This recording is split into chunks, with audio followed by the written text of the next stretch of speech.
Are sports becoming a threat to us? This is R.J. Rushdoony with a report on our threatened freedom. I have always enjoyed sports. I can remember my excitement as a boy in watching my first big league game. As Americans, we are very prone to a delight in sports, but not to the extremes of some countries. For us, a game is a game, fun, but not much more than that. In recent years, however, there have been developments on the sports scene which may in time create an ugly backlash against these really good games. For the past 15 years, some baseball, football, basketball, and hockey teams have been provided with publicly owned facilities built specifically for them at the taxpayer's expense.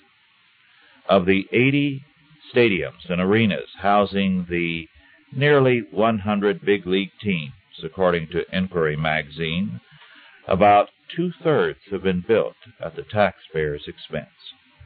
These stadiums and arenas are not only a tremendous expense to the taxpayer, but are often scandal-tainted in their construction.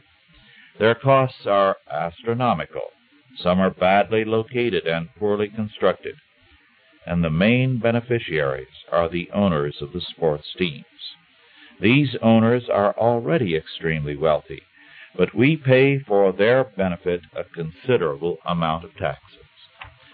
If sports are entitled to public housing at the taxpayer's expense, why not other activities? Why not provide free barbershops for all barbers, plush facilities for a modest rental fee?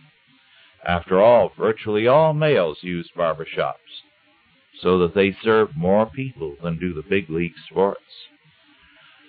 About 50 to 60% of all Americans go to church. Should we build churches with tax funds? Restaurants provide a very much needed public service, and their costs are high, and their life expectancy not too good. Should we subsidize restaurant construction and maintenance?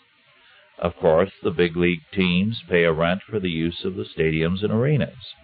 This amount is small, usually 5 to 6% of the gate receipts, with the frequent condition that this payment is valid only after a minimum attendance figure is reached.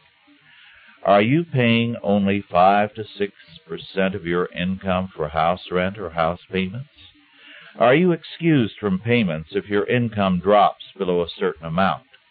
Why then do we have to pay to provide housing for big league sports? I like sports, but not on my tax bill. In brief, the kinds of things our taxes now subsidize are not only ridiculous but dangerous to our freedom.